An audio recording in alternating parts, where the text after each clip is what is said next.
Diagram आएगा consumer surplus का, discuss करूंगा। मार्शेलियन अप्रोच कंज्यूमर सरप्लस आपके एग्जाम में है। डायग्राम भी दिखाऊंगा, वो डायग्राम बना के भी टिक करा सकता है।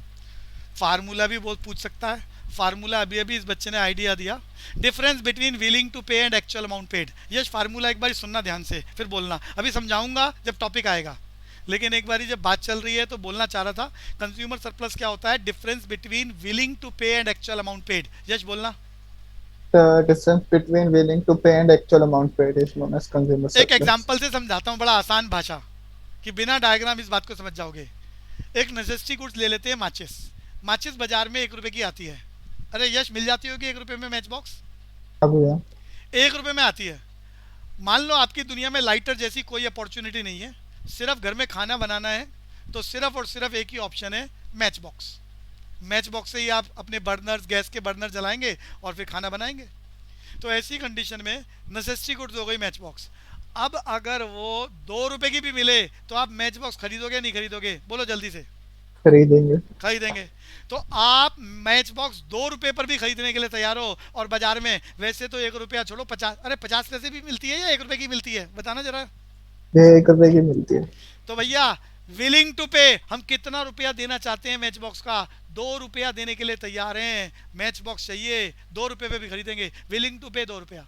एक्चुअली में कितना पैसे में बाजार में मिल रही है? 1 रुपये में। तो विलिंग टू पे 2 रुपया माइनस एक्चुअल अमाउंट पेड 1 रुपया। तो ये 1 रुपया, 2 रुपये में भी दुकानदार बेच रहा होता तो हम ले आते, लेकिन सामने वाले ने रेट ही 1 रुपया बताया, तो हम उसे ये थोड़ा ना कहेंगे हम 2 रुपये देने के लिए तैयार है तो 1 रुपये में क्यों दे रहा है। हम चुपचाप 1 रुपया देंगे और माचिस लेके घर आ जाएंगे, और जो 1 रुपये का फायदा है वो अपनी जेब में रख लेंगे। इसी को बोलते हैं कंज्यूमर सरप्लस। मयूरी, आइडिया लगा? Yes sir. Difference between willing to pay and actual amount paid. इसके diagram according to Marshallian with assumption हम करेंगे। यहां से एमसीक्यू बहुत इंपॉर्टेंट है। तो अभी फिलहाल सप्लाई वाला खेल खत्म करने का काम। अरे लास्ट क्लास में टॉपिक चल रहा था factors affecting the elasticity of supply. तो एक बार वो हेडिंग्स याद करा दो जी। यश जल्दी से जरा। भैया nature of the commodity, cost of production, time period and techniques of production. Technique या टेक्नोलॉजी ऑफ प्रोडक्शन।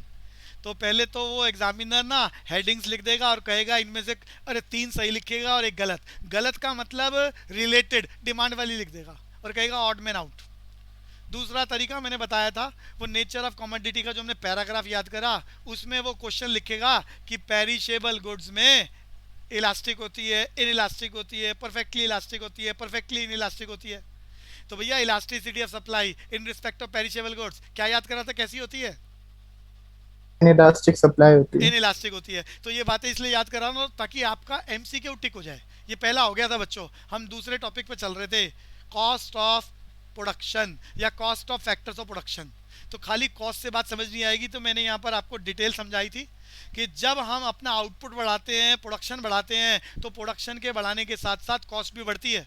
कॉस्ट भी बढ़ती है। तो मेरी पहली ऑप्शन है, जितनी कॉस्ट बढ़ी उससे बहुत ज़्यादा बढ़ रही है production. Increase in output is more than increase in cost. In that situation example लिया था, 10% कॉस्ट बढ़ी, प्रोडक्शन 40% बढ़ गया, तो भैया क्या होगा, इलास्टिक या in elastic? Yash, Elastic supply तो होती मैंने है। रीजन समझाया था, change in supply more powerful than change in price, that is why it is elastic. और दूसरा इसका रिवर्स करके बताया था कि अब की बार भी आउटपुट बढ़ रहा है, कॉस्ट बढ़ रही है, लेकिन increase in output is less than the increase in cost. In that situation, ये ज़्यादा फायदे की सिचुएशन नहीं है, तो यहाँ पर क्या होगा, inelastic supply, change in supply less powerful than change in price, that is why it is inelastic. Aryan ये बात समझ में आ गई थी? यस भैया। और यहाँ से चलते हैं आगे। तो टाइम पीरियड बच्चों, वैसे तो बचपन में हमने 4 याद करे हैं, चारों में से कोई भी एमसीक्यू में पूछा जा सकता है। पहला वेरी शॉर्ट, पहले मैं मीनिंग डिस्कस करूंगा। वेरी शॉर्ट पीरियड, जिसको, अरे वेरी शॉर्ट पीरियड का नाम बदल के क्या बोल सकता है वो? Yash, Market period. Market period. अरे मीनिंग याद कर लो। वेरी शॉर्ट पीरियड और market period in which all the factors of production are constant, जिसमें सारे factors, land, labour, capital, organisation constant होते हैं, so production can not be change. ये इसका मैंने इफेक्ट याद कराया था, वो एमसीक्यू में कैरी कर सकता है। शॉर्ट पीरियड या short run, some factors of production are fix and others are variable. यहाँ मैं एक बात पूछना चाहूंगा, पहले यह शॉर्ट पीरियड का मीनिंग सुनाओ जल्दी से। in which some factor of production are constant and others are variable due to change in other factors. It is known as short period. तो शॉर्ट पीरियड या शॉर्ट रन फैक्टर्स चार होते हैं production के, land, labour, capital, organisation. इनमें से कुछ को बदला जा सके और कुछ को ना बदला जा सके। इसका मैंने इफेक्ट आपको याद करा रखा है। So production can be change up to some extent. Diwali का सीजन है, बीकानेर वाला की दुकान वही है, दुकान का size can not be change. तो सीजन में थोड़ा सा लेबर ज़्यादा रख लेता है, थोड़ी मिठाइयाँ ज़्यादा बना लेता है और थोड़ा ज़्यादा बेचने की कोशिश करता है। ये है short period. Some factors are fix and others are variable. So production, इसका इफेक्ट याद रखना है, एमसीक्यू में टिक कराएगा। So production can be change, Mayuri, up to. Sir short period का ना, हाँ, मीनिंग बोलना चाह रहा था। Some extent. Up to some extent. और फिर हमने याद करा यहाँ शॉर्ट पीरियड को लेके अगर कोई बता सके लॉ वेरी, अरे अगला चैप्टर हमारा प्रोडक्शन एंड कॉस्ट ही है, चैप्टर 3 जो यूनिट 3 शुरू करना चाह रहे हैं। तो कोई बताएगा, हमने बचपन में लॉ वेरिएबल प्रोपोर्शन पढ़ा था, उस लॉ वेरिएबल प्रोपोर्शन में शॉर्ट पीरियड का मतलब क्या है? सिर्फ लॉ वेरिएबल प्रोपोर्शन में पूरी क्लास, किसी को बचपन याद हो तो। इनपुट इफेक्ट आउटपुट ऐसे कुछ था। सिर्फ एक ही फिक्स होता है। एक ही फैक्टर वेरिएबल, उल्टा बोल दिया बिल्कुल। हाँ, वेरिएबल। हाँ, एक ही क्या बढ़िया याददाश्त है भैया जितेश की। एक ही फैक्टर वेरिएबल है, बाकी सारे फिक्स हैं। ये हम अगले चैप्टर पे करेंगे जी डिटेल में। तो वापस आते हैं जी, शॉर्ट पीरियड याद कराने के बाद लॉन्ग पीरियड। लॉन्ग पीरियड इतना ज़्यादा समय होता है जिसमें सारे के सारे factors, land, labour, capital, organisation बदले जा सकते हैं। So production can be change up to any extent. तो याद कर लिया होगा, फिर रिवाइज करवा देता हूँ। Long period is that period in which all the factors of production are variable, so production can be change up to any extent. भैया ये बातें बहुत डिटेल में चलने वाली है, कॉस्ट के भी चैप्टर में, प्रोडक्शन के चैप्टर में। और ये प्रोडक्शन और कॉस्ट हमारे यूनिट 3 में हमारे साथ आ रहा है, डिटेल में सारी चर्चा करेंगे। तो ये तीन बातें मैंने याद करा दी, very short period, long period. आपको याद करना है वेरी शॉर्ट पीरियड। अभी आपको मीनिंग याद कराया, इसमें फैक्टर्स ऑफ प्रोडक्शन को बदला ही नहीं जा सकता। जब फैक्टर्स ऑफ प्रोडक्शन बदला ही नहीं जा सकता तो प्रोडक्शन भी चेंज नहीं हो सकती। प्रोडक्शन भी चेंज नहीं हो सकती तो सप्लाई में भी कोई चेंज, अरे बोलते जाओ, नहीं होगा। नहीं होएगा। सप्लाई में चेंज हो ही नहीं सकता। जब पीछे से प्रोडक्शन ही चेंज नहीं हो रहा तो सप्लाई कहाँ से चेंज होगा? तो ऐसी कंडीशन में वेरी शॉर्ट पीरियड, समय बहुत कम है, तो आपकी इलास्टिसिटी ऑफ सप्लाई क्या है? परफेक्टली इन इलास्टिक सप्लाई बोले तो इक्वल टू, अरे साइन बता दो, equal to zero. Zero. Perfectly elastic supply, एक बारी मयूरी लैंग्वेज बोलो, परफेक्टली इलास्टिक सप्लाई लैंग्वेज। अरे लैंग्वेज याद कराइए मयूरी, आर्यन। व्हेन क्वांटिटी, बोलो बच्चे। Sir perfectly elastic, perfectly inelastic जो सामने डायग्राम चल रहा है, it is an unrealistic situation of the market in which quantity supplied quantity supply cannot be changed due to change in the price of a commodity. बढ़िया, It is ठीक है। in this situation demand curve is parallel to y. Supply कर, गड़बड़ क्यों कर रहे हो? Supply parallel to Y axis. आगे चलते हैं जी। शॉर्ट पीरियड में कुछ फैक्टर्स फिक्स है, कुछ फैक्टर्स वेरिएबल है। सो प्रोडक्शन कुछ हद तक बदला जा सकता है। तो ये परफेक्टली इन इलास्टिक से क्या हो गया? In elastic. अरे थोड़ा बहुत चेंज हो सकता है लेकिन बहुत ज़्यादा चेंज नहीं हो सकता। तो change in supply less powerful than change in price. तो क्या ये इन इलास्टिक? लॉन्ग पीरियड में अरे सीजन खत्म हो जाए तो भी उसकी क्वांटिटी को जितना मर्जी चेंज कर सकते हो। Change in supply more powerful than change in price, known as long period में क्या है बच्चे? Elastic supply. याद हो गया? अरे एमसीक्यू में टिक कराएगा यश। अनुषा याद हो गया? Time zone, Yes, sir. Technology. When producer follow advanced technology in the process of production, जितनी एडवांस टेक्नोलॉजी यूज करोगे प्रोसेस ऑफ प्रोडक्शन में उतना प्रोडक्शन ज़्यादा होगा, और जब ज़्यादा होगा तो विलिंग टू सेल भी ज़्यादा पावरफुल होगी देन चेंज इन प्राइस। तो यहाँ पर change in supply more powerful than change in price, it is known as elastic. Yash clear हो गया? एडवांस टेक्नोलॉजी फॉलो करोगे, elastic supply. Otherwise if you follow old technology in the process of production तो change in supply less powerful than change in price, known as inelastic supply. Aryan याद हो गया? हाँ भैया।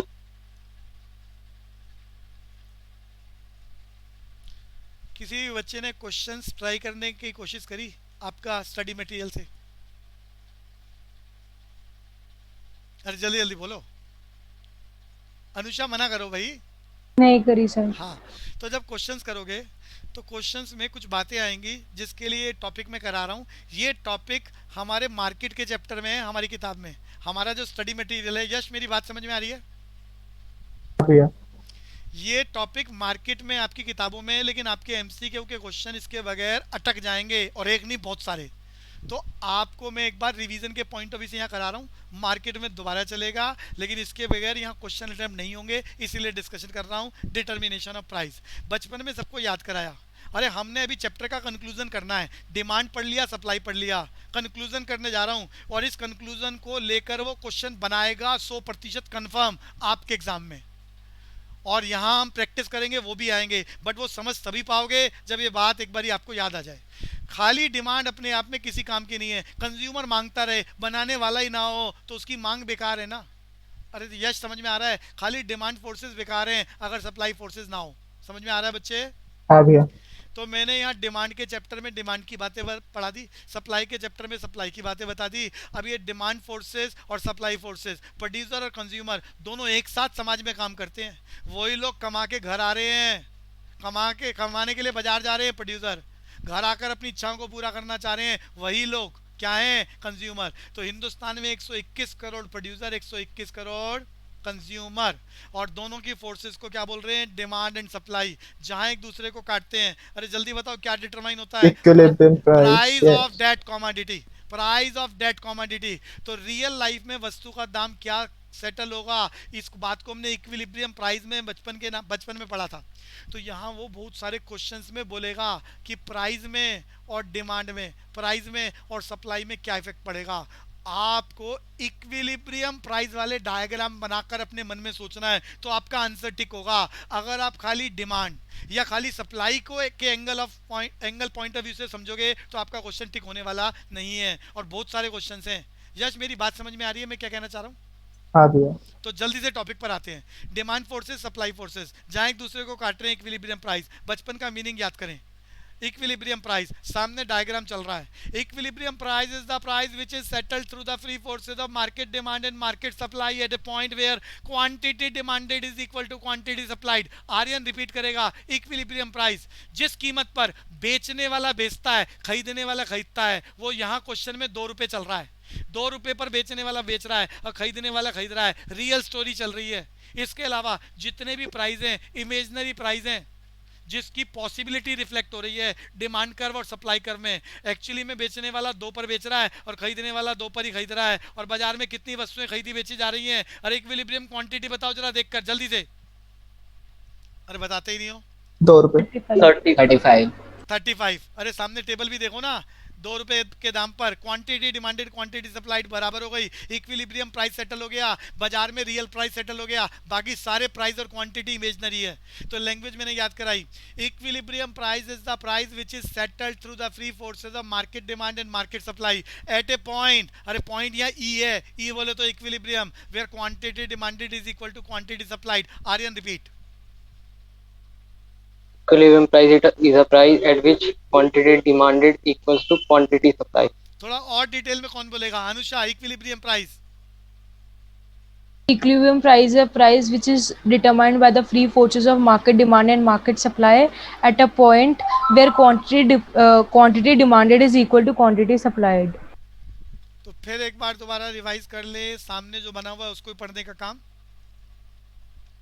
तो यहाँ ये फ्री फोर्सेस ऑफ डिमांड, ये फ्री फोर्सेस ऑफ सप्लाई एक दूसरे को जिस पॉइंट पर काट रही हैं उसे ई पॉइंट बोल रहे हैं, और इस पॉइंट पर आप देखें क्वांटिटी डिमांडेड क्वांटिटी सप्लाइड के बराबर है। डायग्राम में भी नजर आ रहा है। तो वहां पर जो प्राइस सेटल हुआ वो रियल प्राइस है, उसे हम इक्विलिब्रियम प्राइस बोल रहे हैं। बेचने वाला उसी पर बेचेगा, खरीदने वाला उसी पर खरीदेगा। इस पोजीशन को कोई भी लंबे समय तक बदलना नहीं चाहता। Situation of heaven known as equilibrium price. Language एक बार दोबारा सभी मेरे साथ साथ रिवाइज कर लें। इक्विलिब्रियम प्राइस या determination of price settled through the free forces of market demand and market supply at point E where quantity demanded is equal to quantity supplied. Mayuri repeat करो। Equilibrium price is settled through the free forces of market demand and market supply at a point in which quantity demanded is equal to price. Quantity supplied. Quantity supplied. Mayuri आज थोड़ा सा लगता है कुछ गड़बड़ हो रही है, चाय वाय पी के बैठा करो बच्चे, थोड़ा एक्टिव होके बैठा करो, कहने का मतलब ये है। तो यहाँ बच्चों ध्यान से सुनना, पेपर में वो डिमांड सप्लाई की बात नहीं, यश मेरी साउंड आ रही है? हाँ भैया। जब क्वेश्चन करोगे ना तो वहाँ बात इस तरह से करेगा नहीं, तो वो क्वेश्चन की अंडरस्टैंडिंग जब क्वेश्चन चलेंगे तो मैं डिस्कस करूंगा कि ये टॉपिक कैसे आ रहा है। तो बेसिकली वो क्वेश्चन में ध्यान से देखना, चेन रिएक्शन, वो कहेगा इंक्रीज इन डिमांड, ऐसी वो बात बोलेगा, इंक्रीज इन डिमांड, और वो कहेगा उसका इफेक्ट बताओ, इफेक्ट बताओ, और नीचे 4 ऑप्शन लिखी होगी। तो आपको क्या टिक करना होगा? Increase in demand. अरे 4 ऑप्शन में से क्या टिक करना होगा? सर? इंक्रीज द, हाँ बोलो। चलिए बार वापस समझा सकते, मैं वो नेट चला गया था। मैंने अभी तक सिर्फ इक्विलिब्रियम प्राइस का मतलब बताया है। Equilibrium price is the price which is settled through the free forces of market demand and market supply at a point where quantity demanded is equal to quantity supplied. ये बात समझ में आ गई बच्चे? Yes sir. इसके बाद मैं कह रहा था इस चैप्टर का क्वेश्चन आपके एग्जाम में रहता है, वो बोलेगा इंक्रीज इन डिमांड हो रहा है तो उसका प्राइस और क्वांटिटी पर क्या इफेक्ट पड़ेगा, वो नीचे 4 ऑप्शन लगाएगा। एक ऑप्शन में चल रहा होगा सिर्फ इंक्रीज इन प्राइस, एक ऑप्शन में चल रहा होगा increase in price with simultaneous increase in quantity. तो कौन सा ऑप्शन टिक करोगे जिसमें प्राइस और क्वांटिटी दोनों बढ़ रहे हैं? ये बात समझ में आ रही है यश को? हाँ भैया। अब ये आंसर आपका कैसे टिक होगा? तो जब भी इस तरह की बात करें आप अपने मन, अरे डायग्राम पेपर में नहीं आएगा, आपको डायग्राम बनाना है, आपको बनाना है नॉर्मल डिमांड, नॉर्मल सप्लाई। ये डायग्राम मन में बना लेना या कागज पे बना के लिख लेना। अब वो बोल रहा है increase in demand, that means there is a shift in demand curve from D to D1 rightward direction. तो यहाँ करने से क्या आ रहा है, आप देखो प्राइस और क्वांटिटी दोनों बढ़ गए हैं और ऑप्शन टिक कर दो। अरे आइडिया लग गया बच्चों? अनुषा? Yes sir. तो बस इसी तरह के ये डायग्राम पेपर में बने हुए नहीं होंगे, मैं फिर बोल रहा हूँ। फिर वो बोलेगा डिक्रीज इन डिमांड का इफेक्ट बताओ, इफेक्ट बताओ। तो आपको आंसर कौन सा टिक करना है? ये मन में डायग्राम बनाना है कि डिमांड जब लेफ्टवर्ड शिफ्ट होता है डिमांड कर्व तो उसे डिक्रीज इन डिमांड बोलते हैं। सप्लाई नॉर्मल आपको मालूम है कैसा, based on same relationship between price and quantity supplied. अरे यश बात समझ में आ रही है? तो आप अपने मन में डायग्राम को इमेजिन कर लेना या कागज पे बना के लिख लेना। कुल मिला के आपको सिचुएशन नजर आ रही है, प्राइस और क्वांटिटी दोनों घट रही है, टिक द ऑप्शन। हाँ भैया। सबने टॉपिक कर रखा, आइडिया लग रहा है मयूरी? ताकि आप क्वेश्चन कर पाओ, चैप्टर मेरी तरफ Yes, से क्लोज sir. है। तो बस मैं आइडिया बता रहा हूँ, जहाँ जहाँ आप अटकोगे तो वो अटकने का काम ठीक हो जाए, तो वो इस तरह से बोलेगा डिक्रीज इन सप्लाई।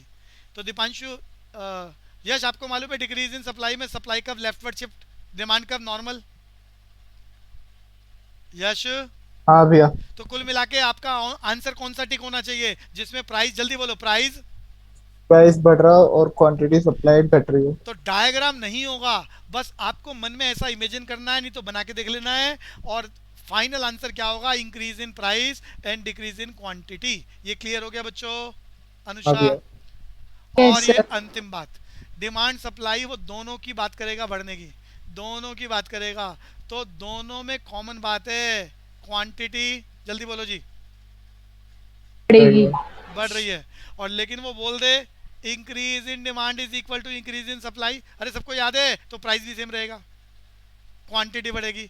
और अगर इंक्रीज इन डिमांड ज़्यादा है इंक्रीज इन सप्लाई से, अरे ध्यान से देखो, इंक्रीज इन डिमांड ज़्यादा है इंक्रीज इन सप्लाई से, तो ऐसी कंडीशन में ज़्यादा मांग रहे, शॉर्टेज क्रिएट होगी, शॉर्टेज की वजह से क्या हो रहा है? प्राइस बूस्ट हो रहा है। अरे बात समझ में आ रही है बच्चों? यश? हाँ भैया। अगले वाले में देखो, जो इंक्रीज इन डिमांड है, चेंज इन डिमांड है, वो कम है। तो ऐसी कंडीशन में जितना ज़्यादा फैक्ट्री में बना उससे थोड़ा सा ही डिमांड बढ़ी है, तो सरप्लस की वजह से क्या होता है? अरे सरप्लस का कंक्लूजन है दाम घटेगा, शॉर्टेज का कंक्लूजन है दाम बढ़ेगा। अरे बात समझ में आ रही है बच्चों? Yes sir. सिर्फ मैंने एक आइडिया दिया है कि क्वेश्चन में इस तरह की बात रहेगी, और ये डायग्राम आपको मन में इमेजिन करने हैं ताकि आप आंसर टिक कर पाओ कि क्वांटिटी में इंक्रीमेंट हो रहा है और प्राइसेस घट रहे हैं, बढ़ रहे हैं या उतने ही हैं। और इस तरह से हमारा ये यूनिट 2 चैप्टर 2 ख़त्म। सिर्फ कुछ बातें बोल रहा हूँ जो एग्ज़ाम में कैरी होती हैं, जिसमें से एक है कंज्यूमर सरप्लस। भैया ये कंज्यूमर सरप्लस वक्त के बदलने पर अलग अलग लोगों ने अपने अपने डायग्राम और कंडीशन के माध्यम से लिखा। तुम्हारे कोर्स में जो कंज्यूमर सरप्लस है वो किसके द्वारा लिखा गया है? मार्शेलियन अप्रोच। तो मार्शेलियन अप्रोच डिस्कस करने जा रहा हूँ। उस पर जाने से पहले कहानी सुना चुका हूँ। एज ए ले मैन, कंज्यूमर सरप्लस बोले तो difference between willing to pay and actual amount paid. अरे याद हो गया फार्मूला? सामने लिखा हुआ है, जर्नल बात। अरे जल्दी बोलो बच्चे। आ गया। तो भैया सामने लिखा है मार्शेलियन अप्रोच कंज्यूमर सरप्लस की, difference between willing to pay and actual amount paid. अभी मैंने एग्जांपल लिया था कि आप कोई माचिस नेसेसिटी गुड्स है 5 रुपए की खरीदने के लिए तैयार हैं, क्योंकि आपके पास लाइटर जैसी कोई अपॉर्चुनिटी नहीं है, बाजार में 1 रुपए की मिल रही है। तो विलिंग टू पे 5 रुपया, एक्चुअल अमाउंट पेड 1 रुपया, जो 4 रुपये आपको बच गए हैं, ये क्या है? Consumer surplus. अब इस बात को हम एल्फ्रेड मार्शल के अकॉर्डिंग समझना चाहेंगे। एल्फ्रेड मार्शल के अकॉर्डिंग समझना चाहेंगे। अजम्पशंस में इसलिए बता रहा हूँ, पेपर वाला अजम्पशंस में से टिक कराएगा, अरे ऑप्शन में लिखेगा और टिक कराएगा क्या गलत है क्या सही। तो अजम्पशन में एक ही बात पेपर में आई है, वो मार्जिनल। अरे बाकी सब बातें मालूम है, प्राइस ऑफ कमोडिटी कांस्टेंट है, सिर्फ एक एल्फ्रेड मार्शल का चैप्टर पूरा आपने पढ़ा है, तो वहाँ आपको मालूम है एक ही कमोडिटी की बात कर रहे हैं। जितने भी चैप्टर हम आपके पढ़ा रहे हैं उन सब में कॉमन है कि कोई भी बात समझाई जा रही है under the condition of perfect, जल्दी बोलो, परफेक्ट कंडीशन। Perfect competition. तो ये अजम्पशन, एक कमोडिटी की बात हो रही है, प्राइस यहाँ फिक्स है। बाजार में भी मैंने कहा था 1 रुपए की माचिस मिल रही है, जबकि आप 5 रुपए देने के लिए तैयार हो। यहाँ बस एक ही बात पेपर में आई है और वो सबसे आखिरी वाली है, marginal utility of money is constant. Actually में ऐसा होता नहीं है।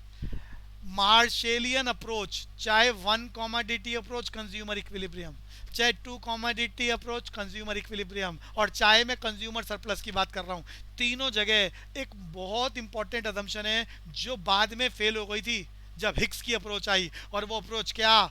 Marginal utility of money constant. ऐसा एल्फ्रेड मार्शल ने, अरे याद आ रहा होगा तुम्हें, जब मैंने 1 कमोडिटी 2 कमोडिटी कराया तो मान लिया 1 कमोडिटी बराबर है 1 यूटिल बराबर 1 रुपया। अरे याद आ रहा है अजम्पशन? अब यार बताई थी वो अजम्पशन क्या? Marginal utility of money is constant. ये अजम्पशन याद रखना, ये रियल लाइफ में कभी भी काम नहीं करती। रियल लाइफ में एक के बाद एक, चाहे लड्डू खाओ, चाहे गोलगप्पे खाओ, और चाहे एक के बाद एक सिक्का आपके पास आने लग जाए और आप अमीर होने लग जाओ, तो हर अगला सिक्का सेम वैल्यू नहीं रिफ्लेक्ट करता। अमीर होने के बाद सिक्के की वैल्यू कम हो जाती है, गरीब आदमी के लिए सिक्के की वैल्यू बहुत ज़्यादा होती है। जैसे जैसे सिक्के की संख्या बढ़ती है तो हर अगले सिक्के से मिलने वाला सेटिस्फेक्शन पिछले की तुलना में कम होता जाता है। यानी सिक्का देखने में एक जैसा है, बाइंग पावर एक जैसी है, लेकिन तुम्हारे लिए उसकी वैल्यू कम हो जाती है जैसे जैसे सिक्के बढ़ने लगते हैं, तुम अमीर होने लगते हो। मेरी भाषा समझ में आ रही है मैं क्या कहना चाह रहा हूँ? अब तो एक्चुअली में मार्जिनल यूटिलिटी ऑफ मनी, हर अगले सिक्के की ताकत पहले सिक्के के कंपैरिजन में कम हो जाती है। ये सबको क्लियर हो गया? Mayuri, based on law of diminishing marginal utility. Mayuri, अरे कहाँ गए बच्चे? Yes, sir. ये समझ में आ गया? Yes, actually sir. में marginal utility of money diminishing होता है, तो वो पेपर में एमसीक्यू में टिक कराएगा इस बात Yes, को sir. लेकर। तो आपको मैंने कहा जो मार्शेलियन अप्रोच में आपने कंक्लूजन याद करे, 1 कमोडिटी अप्रोच कंज्यूमर इक्विलिब्रियम, दूसरा question 2 commodity approach consumer equilibrium, और तीसरा सामने चल रहा है कंज्यूमर सरप्लस। ये सब में इसकी अजम्पशन क्या थी? Marginal utility of money is constant. Yash याद हो गया ये? जो एक्चुअली में नहीं होता। अब मैं ये डायग्राम दिखाना चाह रहा हूँ कंज्यूमर सरप्लस का। कंज्यूमर सरप्लस का डायग्राम दिखाना चाह रहे हैं, देख ले इधर। कंज्यूमर सरप्लस समझने के लिए कंज्यूमर इक्विलिब्रियम को याद करना जरूरी है, आपका बचपन का टॉपिक। अरे सबको मैंने कराया है इसी चैप्टर में। ये है मार्जिनल यूटिलिटी ऑफ मनी। अरे यश क्लियर हो गया? मार्जिनल यूटिलिटी ऑफ मनी और ये प्राइस ऑफ डेट कमोडिटी सबने याद करा था। कंज्यूमर इक्विलिब्रियम कहाँ पर आता है? अरे कंडीशन याद करो, marginal utility of x in terms of rupees is equal to price of that commodity। वहां पर कंज्यूमर इक्विलिब्रियम आता है, फैसला होता है कंज्यूमर, अरे मान लो 3 लड्डू खरीदेगा, किसी भी हालत में बदलना नहीं चाहेगा क्योंकि यहाँ सेटिस्फेक्शन मैक्सिमम है। ये बात क्लियर हो गई? सामने diagram consumer equilibrium 1 commodity bye Alfred Marshall. Anusha ये बात क्लियर? अनुषा सर अब मैं यहाँ कंज्यूमर सरप्लस दिखाना चाह रहा हूँ, कंज्यूमर सरप्लस दिखाना चाह रहा हूँ। एक टेबल और बनाना चाह रहे हैं। पहला लड्डू खाया, अरे पहला लड्डू खाया कितनी सेटिस्फेक्शन मिली? अरे मार्जिनल यूटिलिटी, ये प्राइस ऑफ डेट कॉमोडिटी। तो पहला लड्डू खाया 10 रुपये के बराबर की सेटिस्फेक्शन, बदले में पे करा 6 रुपया। दूसरा लड्डू खाया 8 रुपये के बराबर, पे करा 6 रुपया। भैया हर बार फायदा हो रहा है, जीने नहीं देगा आपको, अगला लड्डू खाने के लिए बाउंड करेगा। तीसरा लड्डू खाया 6 रुपये के बराबर की सेटिस्फेक्शन, 6 रुपया पे करा। अरे याद आ रहा है यहाँ पर marginal utility of x price of x के बराबर है, तो कंज्यूमर इक्विलिब्रियम स्टैब्लिश हो गया, फैसला हो गया, वो आदमी 3 ही लड्डू खरीदेगा, न कम ना ज़्यादा। ये बात अनुषा को क्लियर हुई? Yes, sir. कंज्यूमर सरप्लस निकालना चाह रहा हूँ। पहले लड्डू में 10 रुपये के बराबर मिला, 6 रुपये के बराबर गया, कितना फायदा हुआ जल्दी बताओ? 4. अरे ये 4 रुपीज़ के बराबर का फायदा हुआ, कंज्यूमर सरप्लस। अगला लड्डू खाया 8 रुपये के बराबर मिला, 6 रुपये के बराबर का गया, तो भैया कितना फायदा हुआ जल्दी बताओ? फायदा बताओ, डिफरेंस। अरे यश कितना फायदा हुआ? 2 रुपए का। 2 रुपये का फायदा। अगला लड्डू खरीदा, 6 रुपये के बराबर आया, 6 रुपये के बराबर गया, कोई एडिशनल बेनिफिट नहीं हुआ।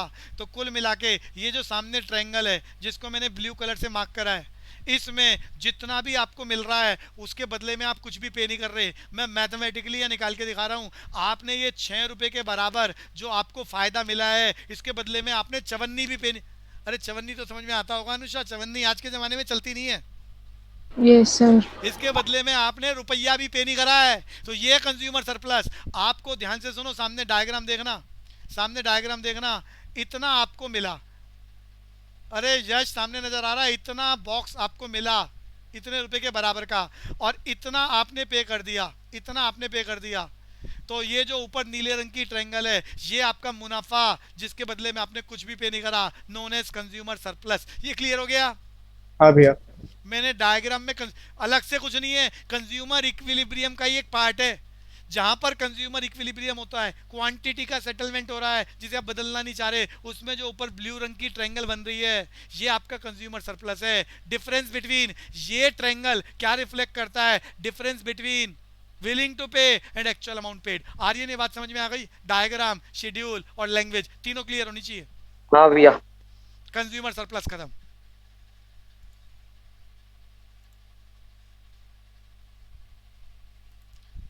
अरे प्रिसाइज नोट्स जो मैंने आपको भेजे हैं उसमें आपने इनडिफरेंस कर पढ़ लिया? अरे जल्दी जल्दी बोलो जितेश। हाँ भैया। हाँ भैया, पूरा नहीं पढ़ा था, हाँ पढ़ा था।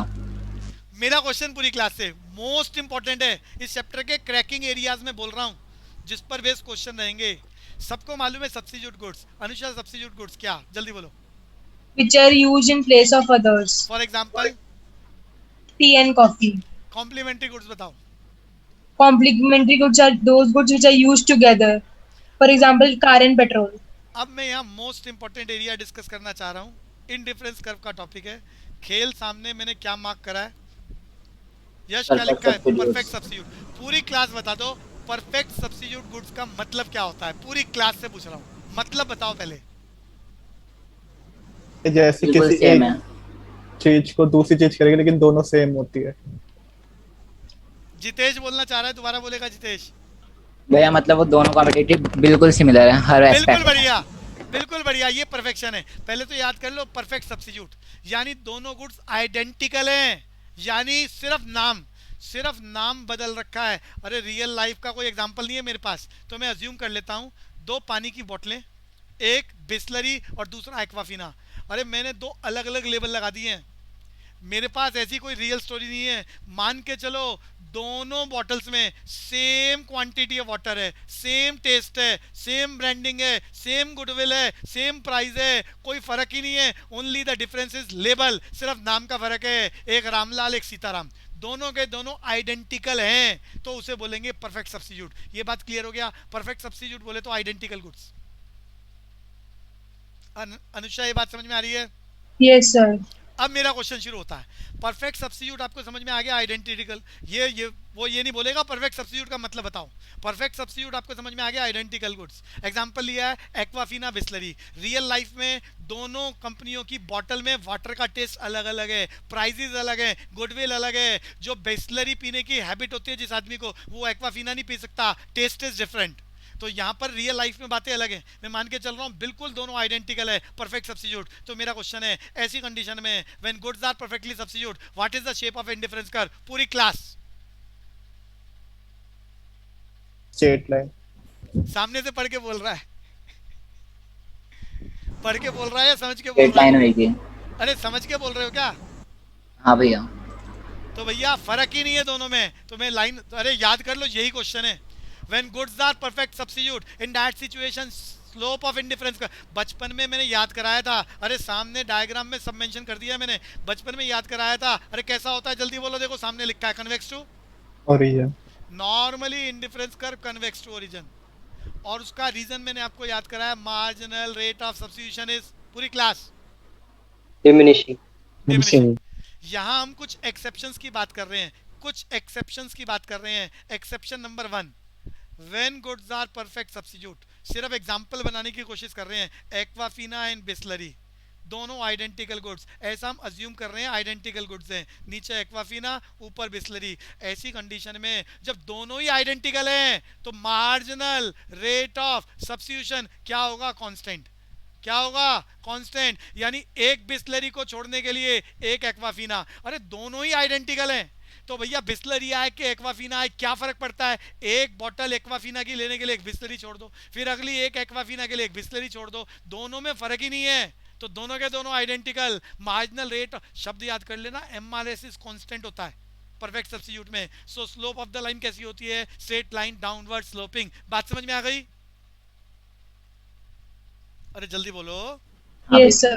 तो परफेक्ट सब्स्टिट्यूट एक्सेप्शनल सिचुएशन है। अगर पेपर वाला पूछ ले इंडिफरेंस कर्व कैसा होगा, याद रखना है स्ट्रेट लाइन। कारण पूछ ले टिक कराएगा वो, तो एमआरएस कैसा होता है? जल्दी बोलो जी। Constant. मेरी अगली बात इंडिफरेंस कर्व की, कॉम्प्लीमेंट्री गुड्स सबको याद है, सबको याद है। अरे कॉम्प्लीमेंट्री गुड्स का मतलब बताओ जल्दी से Ayushi. Ayushi, complementary goods are those goods which are utilized get together to fulfill the single want. For example, Car and petrol. car and petrol, sugar and tea. तो वो आपको मालूम है। अच्छा पुरानी बात एक बार दोबारा पूछ लेता हूँ, सब्स्टिट्यूट गुड्स में कैसा रिलेशन होता है? सेम। कॉम्प्लीमेंट्री में कैसा होता है? जल्दी जल्दी बोलते जाओ। Indirect, inverse. इनवर्स। फिलहाल बात चल रही है perfect complementary. Perfect complementary, perfect complementary की कहानी, एग्जाम्पल, पूरी क्लास कौन बताएगा? या इंडिफरेंस कर्व की शेप कैसी होती है परफेक्टली कॉम्प्लीमेंट्री में? परफेक्टली कॉम्प्लीमेंट्री में इंडिफरेंस कर्व की शेप कैसी होती है? पूरी क्लास। अरे जितेश, यश, Straight line. ए बच्चे अब की बार नंबर With गए। right angle band. लिखा तो भी यही है। भैया लिखा तो मैंने एल शेप लिखा है, समझ लो। अब परफेक्ट कॉम्प्लीमेंट को समझाना चाह रहा हूँ एग्जाम्पल के माध्यम से और शेप के माध्यम से। ये एरिया एग्जाम का एरिया है बच्चों, इंपॉर्टेंट एरिया। ये मैंने इंडिफरेंस कर बनाया है एल शेप। अनुषा सामने विजिबल है एल शेप? Yes, sir. अरे स्क्रीन आगे पीछे करूं क्या? विजिबल नहीं हो रहा तो अब देखो, अब ठीक है? Yes, sir. बस ठीक है. तो सामने समझना बच्चों, परफेक्ट कॉम्प्लीमेंट का एग्जाम्पल। अरे यश, आपने जूते देखे? जूते जो आप पहनते हो, हाँ भैया। मेरी बात जवाब देना, पहले रियलाइज करना। बच्चे क्या लेफ्ट लेग वाला शूज राइट लेग में पहना जा सकता है? नहीं भैया। नहीं पहना जा सकता, बिल्कुल फिट। अब देखो मेरी बात तभी फिट होगी जब आप ये बात बोल रहे हो कि लेफ्ट वाला राइट में नहीं जा सकता, राइट वाला लेफ्ट में नहीं जा सकता। आपने एक जोड़ी जूता खरीदा, अरे सामने में दिखा रहा हूं इसको, एक मयूरी, साउंड आ रही है मेरी? Yes, sir. एक्स एक्सिस पे दिखाया है लेफ्ट का एक जूता और राइट साइड में दिखाया है राइट साइड का एक जूता। अरे एक लेफ्ट लेग का जूता, एक राइट साइड का जूता, एक जोड़ी जूता खरीदा, और जब आप उसे पहन के चलेंगे तो कुछ अच्छा अच्छा लगेगा, बोले तो level of satisfaction equivalent to IC1। इतनी बात समझ में आई मयूरी को? Yes, sir. ध्यान से सुनना, मयूरी से क्वेश्चन है, क्वेश्चन सबसे ही है, जवाब मयूरी को देना है। बच्चे राइट लेग का एक जूता और लेफ्ट लेग के दो जूते खरीद लो। अरे सामने डायग्राम में मैंने दिखाया है, राइट का एक और लेफ्ट के दो। बताओ सेटिस्फेक्शन कम होगी, ज्यादा होगी, उतनी होगी? सिर्फ मयूरी उतनी ही होगी. सोच के बोलो, लेफ्ट वाला एक खरीदा है, राइट वाला एक खरीदा है, लेफ्ट वाले दो खरीदे हैं, उतनी होगी सेटिस्फेक्शन? कम होगी कम? मेरे से पूछ रहे हो? सर, मतलब यूज तो तब नहीं हो पाएगा ना दूसरा। नहीं। सारे सुन लो, जिस दिन राइट वाला जूता टूट गया ना, लेफ्ट वाले जूते की लाइफ डबल है, दो हैं आपके पास। लेकिन जिस दिन राइट का टूट गया ना, लेफ्ट वाला बेकार है। ऐसे समझो मंदिर में गए, अरे यश कभी मंदिर में गया है? हाँ भैया। जूते पहन के गया है नए नए, एक जूता को उठा के ले गया, तो दूसरा पहन के घर आएगा या वहीं छोड़ के आएगा? या वहीं छोड़कर आऊंगा। यस, यही समझाना चाह रहा हूं मैं। अरे यही समझाना चाह रहा हूं, एक पैर का जूता किसी काम का नहीं है, किसी काम का नहीं है। मयूरी को बात समझ में आ रही है? Yes sir. तो भैया राइट पैर का एक जूता और लेफ्ट के दो खरीद लो, level of satisfaction remaining the same. Diagram देखते रहना, अगर मैं राइट का एक और लेफ्ट के जूते तीन कर दूं तो भी सेटिस्फेक्शन सेम रहेगा। इसी को पलट के देख लो, लेफ्ट का एक जूता, राइट के दो, सेटिस्फेक्शन बोलो यस, रिमेनिंग द। कुल मिला के ये मैंने एग्जांपल लिया, परफेक्ट कॉम्प्लीमेंट।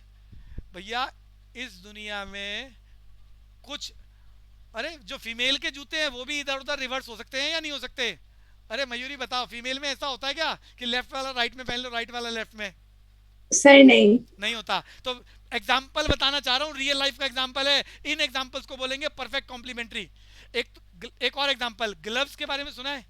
अरे ग्लव्स हाथ में पहनने वाले, यस सर। एक तो ग्लव्स वो होते हैं जो आपके घर वाले बनाते हैं, वो रिवर्सिबल है, राइट वाला लेफ्ट में, लेफ्ट वाला राइट में, नो प्रॉब्लम। वो एग्जांपल नहीं है, वो परफेक्ट कॉम्प्लीमेंट्री नहीं है। अरे बाजार में जो ग्लव्स आते हैं, जो बैट्स, अरे मेरा क्वेश्चन है यश, खिलाड़ी हो भैया तुम, तो बताओ लेफ्ट वाला राइट में पहना जा सकता है ग्लव्स? नहीं भैया। अगर नहीं पहना जा सकता तो वो भी मेरा एग्जांपल है परफेक्ट कॉम्प्लीमेंट्री। लेफ्ट वाला लेफ्ट में ही पहना जाएगा, राइट वाला राइट में ही। ऐसा ही होता है ना यश? जल्दी से बता सोच के। क्रिकेट ग्लव्स की बात करें तो हाँ, क्रिकेट वाले ग्लव्स की बात कर रहा हूँ, हो सकता है क्या? नहीं हो सकता भैया। लेफ्ट वाला लेफ्ट में ही पहना जाएगा, राइट वाला राइट नहीं में। भैया। तो भैया ये भी एक ग्लव्स एग्जांपल है। ग्लव्स का कौन सा एग्जांपल लिया है वो समझ लो, जूते का एग्जांपल मैंने लिया है। ये परफेक्ट कॉम्प्लीमेंट्री है। और जब परफेक्ट कॉम्प्लीमेंट्री गुड्स होते हैं तो सिचुएशन इंडिफरेंस करके जल्दी याद करो। अरे कैसी होती है? शेप्ड होती है। अरे पेपर वाला कोई एक्सप्लेनेशन की चर्चा नहीं करेगा, मैंने एक्सप्लेनेशन करा ताकि चीजें याद हो जाएं। एल शेप, ये क्लियर हो गया। एक्सेप्शनल सिचुएशन है, ग्लव्स में फिट होता है, जूतों में फिट होता है, हर जगह फिट नहीं होगा। मयूरी याद हो गया? सर एक बार वो बीच में वॉइस कट गई। अरे मैंने बताया परफेक्ट कॉम्प्लीमेंट्री, जूतों का एग्जांपल। डायग्राम कैसा होगा इंडिफरेंस कर्व का? एल शेप, ये याद हो गया? एल शेप, जितने मर्जी कॉम्बिनेशन बनाए हैं मैंने यहाँ, सेटिस्फेक्शन रिमेनिंग द सेम। हाँ सर, हो गया। ये आपके क्रैकिंग एरियाज से बच्चों जिसका डिस्कशन करना था। इसमें बोलो जी कोई दिक्कत है तो बोलो, या मैं बोल दूं जहां पर आपको दिक्कत आ सकती है। जल्दी जल्दी। सर प्राइस रेंज क्या होता है? अरे प्राइस रेंज का मतलब 10 से 15 रुपए के बीच में प्राइस मूव करता है, तो प्राइस रेंज, ये तो नॉर्मल शब्द है, इसमें कुछ टेक्निकल नहीं है। ये क्लियर हो गया मयूरी? हाँ सर। अब मैं मार्क करता हूँ यहाँ मेन बातें जो आपको समझनी है, और उसमें अगर कोई डाउट हो तो बोलना। पॉइंट नंबर 3, सारे पॉइंट्स आपको मालूम है, रीड करने का काम आपका है। पॉइंट नंबर 3 ये बढ़िया है, यहाँ ध्यान से सुनना। Equitable distribution of income. जब भी इनकम इक्वल डिस्ट्रीब्यूट होती है, कोई अमीर कोई गरीब वाला झंझट नहीं होता, तो APC, average propensity to consume, ज़्यादा तेजी से बढ़ेगा, लोगों का लाइफस्टाइल ज़्यादा तेजी से बढ़ेगा। लेकिन जब unequal distribution of income, paper में एमसीक्यू में बस लाइनें लिखेगा एपीसी घट रहा है या बढ़ रहा है, तो जब भी इनकम इक्वल डिस्ट्रीब्यूट होगी तो एपीसी, जिस रफ्तार से इनकम बढ़ रही है उसी रफ्तार से एपीसी बढ़ेगा। लेकिन अमीर और अमीर होता जा रहा है, गरीब और गरीब होता जा रहा है, इनइक्विटेबल, अरे अनइक्वल डिस्ट्रीब्यूशन ऑफ इनकम है, तो भैया अमीर की तिजोरियों में सिर्फ पैसा रखा जाएगा और खाने पीने की तरक्की नहीं होगी, यानी एपीसी फॉल होगा। ये बात समझ में आ गई यश? हाँ भैया। पेपर वाला बस टिक कराएगा, मैं समझाना चाह रहा हूँ कि equal distribution of income, APC rise, average propensity to consume, सबको याद है। मयूरी याद हो गया? आर्यन? हाँ भैया। और अगर अनइक्वल डिस्ट्रीब्यूशन ऑफ इनकम है, अमीर ज्यादा अमीर, अरे हिंदुस्तान में इस पेंडेमिक में आपको मालूम होगा मुकेश अंबानी अडानी, अंबानी, इनकी वेल्थ कई गुना मल्टीप्लाई हो गई, लोगों को खाने को नहीं मिल रहा, इनकी इनकम मल्टीप्लाई हो गई है। तो ये क्या है? Unequal distribution. इससे एपीसी फॉल होगा। ये क्लियर है बच्चों? अरे अनुषा को क्लियर हो गया? Yes, sir. अगली बात, जो बातें पढ़ा चुका हूं मैं उसका डिस्कशन नहीं कर रहा, जो कुछ भी डिफरेंट है मैं जल्दी से बोल रहा हूं ताकि आज आप इसको खत्म कर लो। अगली क्लास में थोड़ा बहुत क्वेश्चन समय रहेगा तो मैं डिस्कस करूंगा, वो भी मोस्ट इंपॉर्टेंट, जहां पर आपके आंसर गलत टिक होने के चांस है, और नए चैप्टर को शुरू करेंगे। यश क्लियर है? आप सबको काम दिया है मैंने, आपके स्टडी मटेरियल में जितने भी क्वेश्चन है इस चैप्टर के वो सारे खत्म करो। बहुत सारे डाउट्स आएंगे ताकि मैं डाउट्स खत्म कराकर अगले चैप्टर को शुरू करा सकूं। मयूरी क्लियर है? Yes, sir. तो यहाँ पर वो प्रिसाइज नोट्स में मेरा अगला पॉइंट, ये परफेक्ट सब्स्टिट्यूट वाली बात मैंने समझा दी है। अरे परफेक्ट सब्स्टिट्यूट में एमआरएस क्या होता है? जल्दी बताओ यश। या स्ट्रेट लाइन होता है। अरे एमआरएस क्या होता है? कांस्टेंट। और अच्छा। इंडिफरेंस, एमआरएस क्या होता है? कांस्टेंट। और इंडिफरेंस कर्व कैसा होगा? Straight line. तो याद करना है आपने, परफेक्ट, ये पेपर का एरिया है। दूसरी बात मैंने याद कराई, परफेक्टली कॉम्प्लीमेंट, ग्लव्स या जूतों का एग्जांपल लिया। इंडिफरेंस कर्व की शेप कैसी होती है? जल्दी बताओ। शेप्ड होती है। L shape. आगे चलते हैं जी। जो क्रैकिंग एरिया इंपॉर्टेंट है, जो याद करा चुका हूं उसकी चर्चा नहीं कर रहा, वो आप पढ़ लेना। ये बढ़िया बात है, 19 बहुत बढ़िया है। ऑलमोस्ट हर दूसरे साल यहां से क्वेश्चन आ रहा है इस लाइन को लेकर। भैया मैंने आपको इलास्टिसिटी ऑफ डिमांड अरे बताया बच्चे, पहला परसेंटेज मेथड, दूसरा पॉइंट मेथड, तीसरा जल्दी बोलो, तीसरा एक्सपेंडिचर मेथड। एक्सपेंडिचर मेथड का एक और नाम बताओ। Point method. ए बच्चे, एक्सपेंडिचर मेथड का एक और नाम है भगवान? Outlay method. Outlay method. Outlay method. Point method का एक और नाम बताओ। Symmetry method. आखिरी मेथड का नाम बताओ। Arc method. बस अब आप याद करो मैं क्या कहना चाह रहा हूं। पॉइंट नंबर 19 एंड 20 पेपर वाला टिक कराएगा क्वेश्चन। जब भी प्राइजेस में बहुत छोटा चेंज हो, ऐसा एमसीक्यू में लिखेगा वो, और कहेगा कौन सा मेथड फॉलो करो। जल्दी बताओ कौन सा? पेपर में यही टिक करना है। Point elasticity. Point elasticity method या पॉइंट मेथड। भैया पॉइंट मेथड का एक और नाम है, वो नाम बदल सकता है, नाम बता दो। Tree method. Geometric method. तो ये बात याद कर लो, पेपर के लिए बहुत इंपॉर्टेंट है। प्राइस ऐसा एमसीक्यू में लगाएगा, प्राइस में बहुत स्लाइट चेंज है इन दैट सिचुएशन। कई बार तो वो एग्जांपल बनाता है कि 5 रुपए से 5 रुपए 10 पैसे, और क्वांटिटी 100 से 5000 हो गई। तो बताओ कौन सा मेथड फॉलो करो। आंसर नहीं बोलेगा कि आंसर क्या है, बोलेगा कौन सा मेथड लगाओगे, कौन सा? पॉइंट मेथड या ज्योमेट्रिक मेथड। और इसी का रिवर्स हो जाए, प्राइस में चेंज बहुत ज्यादा है, तो ऐसी कंडीशन में कौन सा मेथड लगाओगे? जल्दी बता दो जी, सामने मैंने मार्क कर दिया। Arc method. अरे एमसीक्यू में ऑप्शन आएगी, ये बढ़िया वाली बात थी। अगली बात,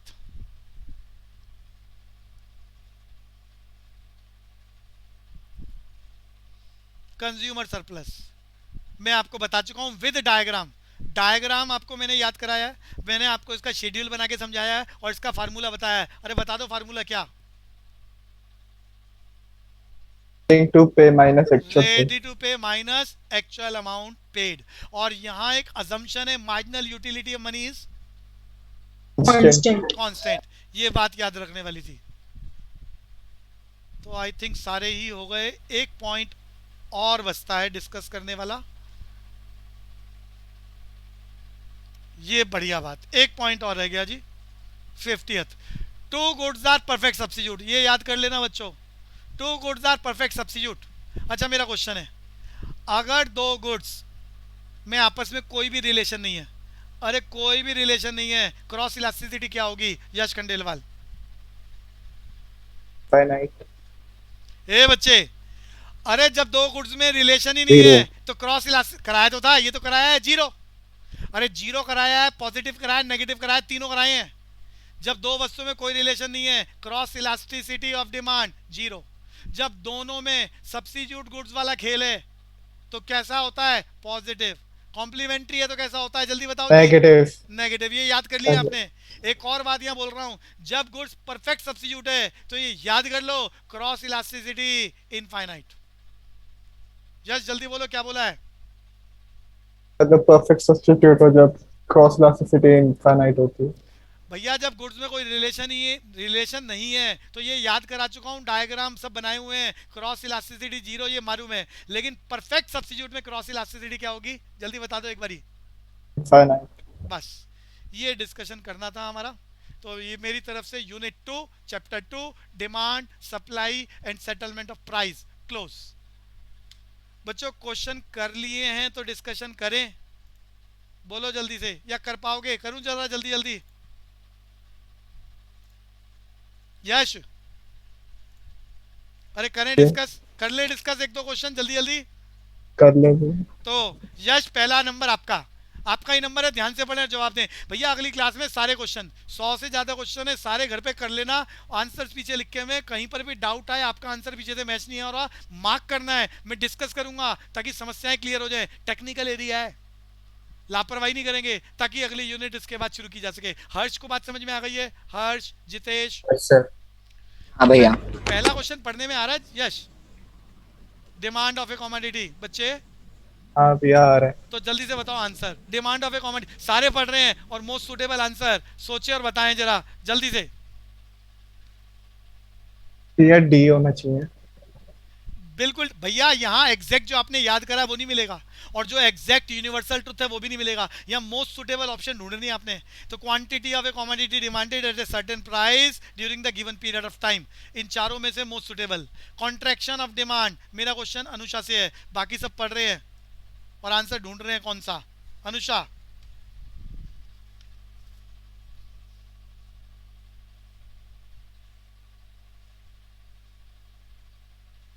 अनुषा, यस सर बता रही हूँ।